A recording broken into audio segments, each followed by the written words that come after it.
ஆச்சி மசாலா. எந்த சமையலும் ருசி தேடும் ரகசியம். 20 ரூபாய். ரொம்ப டயர்டா இருக்கு. இயற்கையான டேட்ஸ், பாதாம், பிஸ்தா, கேஷு அண்ட் ஹனி கொண்டு தயாரிக்கப்பட்ட லயன் டேட் நட் பைட்ஸ்.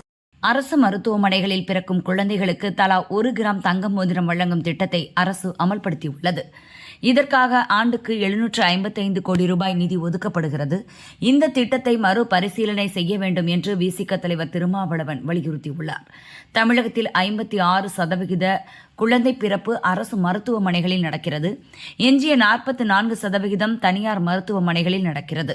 தனியார் மருத்துவமனைகளில் அதிக கட்டணம் வசூலித்தாலும் ஏழை எளிய குடும்பத்தினர் கூட தாய்சேய் பாதுகாப்புக்காக தனியார் மருத்துவமனைக்கு செல்கின்றனர். இச்சூழலில் தங்க மோதிரம் வழங்கும் திட்டத்துக்கு செலவு செய்யும் 755 கோடி ரூபாயை அரசு மருத்துவமனைகளை தனியாருக்கு நிகராக தரம் உயர்த்த பயன்படுத்தலாம். அனைத்து வசதிகள் கொண்ட பிரசவ வார்டுகள் உருவாக்கலாம். தேவையான மருத்துவ பணியாளர்களை நியமிக்கலாம். பிறந்த குழந்தைக்கு போடப்படும் தங்க மோதிரம் ஒரு சில மாதங்களிலேயே குழந்தை கைகளுக்கு பொருந்தாமல் போய்விடும். எனவே இத்திட்டத்தை அரசு மறுபரிசீலனை செய்ய வேண்டும் என்று திருமாவளவன் கூறியுள்ளார்.